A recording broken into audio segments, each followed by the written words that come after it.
Hello，各位好啊！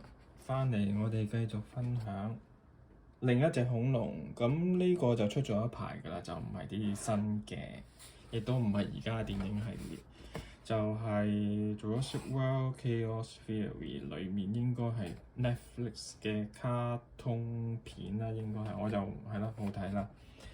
咁佢就係呢隻恐龍就叫 Allosaurus。咁佢就同咧暴龍就應該唔同，係嗰啲種類嘅。咁佢應該早出現過暴龍，因為暴龍就比較後期啲啦咁樣。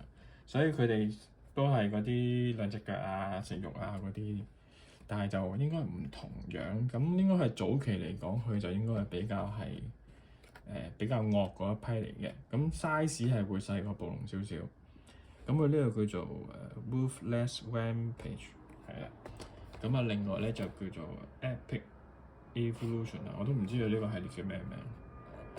咁啊，佢其實呢隻咧，佢 Allosaurus 咧就出咗已經幾個版本，咁有轉色啦，亦都有唔同啦。咁啊 Hammond Collection 亦都有啦。咁但係我就比較中意呢隻，因為咧我覺得佢少數嘅恐龍咧係做得比較低矮嘅，因為雖然佢好大隻咧，你見咧。但係佢其實咧，大部分嗰個身體咧都係趴低住喺度咧，我覺得好似即係一個會跑得好快、行走會追獵物嗰個狀態，即係好似嗰啲獵狗啊跑咁趴低喺度跑咁樣。咁因為我哋而家心目中一般嗰啲暴龍咧都做到岳高頭啊好高咧，我覺得呢個就比較個造型比較象真啊，係啊。反而暴龍咧有時會做得個樣好似我哋傳統嗰種對暴龍嗰種諗法，就係企喺度，企起身好似人扮咁哥斯拉咁樣。咁而呢個係咧，仲有其他幾隻嘅。咁呢隻咧就好易揾嘅啫，但係呢隻咧就真係揾唔到啦。所以就3個龍要花啲心機。咁啊玩法有兩種，入電嘅，咁啊有聲啦。係啦，有聲啦，咁就另外就條尾有個掣，可以有啲尖刺咧係可以趌起嘅。我哋開箱啦，不如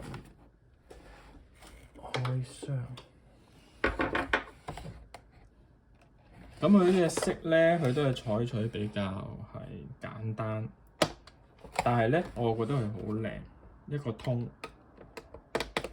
係啦，佢一個通嘅啫。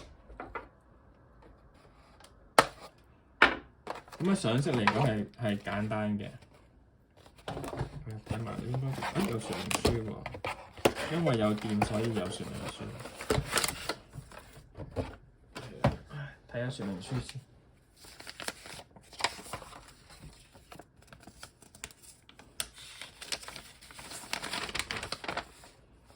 3粒頸電，有個 QR code 喺呢度。係啦，兩種玩法。好，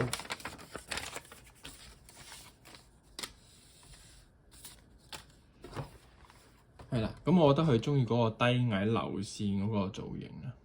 咁啊比較特別，我覺得佢同而家 Mattel 做暴龍嗰個方向就好唔同。咁啊尾啦就軟膠，咁啊個身就硬膠，咁啊一樣啦。都係腳掌呢度有得擰個關節啦，咁樣就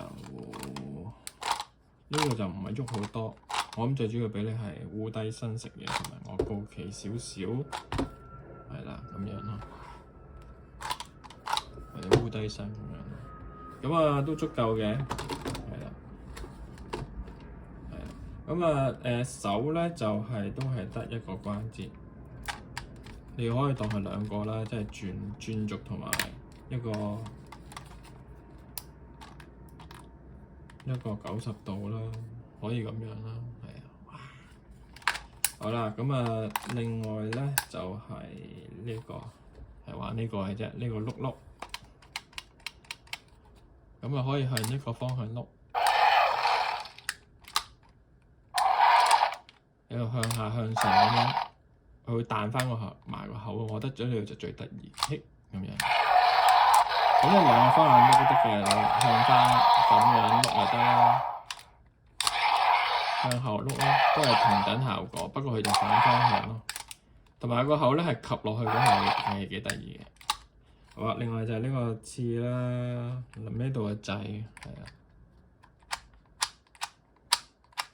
咁啊我買佢咧就唔係買佢嗰個玩法嘅，講真，我真係買佢個造型，因為我覺得佢真係 Allosaurus 咧，俾我個感覺咧就係佢仲好似兇殘過，即係惡過暴龍。暴龍好似惡得嚟，但係好似冇乜唔夠聰明咁樣。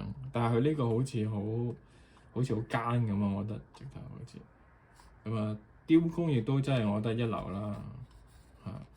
咁有啲細節位啦，亦都有呢啲尖刺啦，少少軟膠成分啦，係啊，係啦，唔係硬晒嘅，但係都好硬。咁啊頭就係啦，牙齒呢啲都好靚，成個雕工我覺得好流線嘅。係條尾我就覺得如果再長啲咧，佢已經比其他恐龍好啲嘅啦，係條尾。但係如果再長啲，我覺得就好似同個身形呢度再平衡啲咁樣。Anyway，咁啊呢隻好嘢嚟嘅，我就因為未有錢買 Hammond Collection 嗰隻 Allosaurus 啊，所以就買住呢隻先，希望同大家係分享下我嘅喜悅。好啦，係咁多，再見。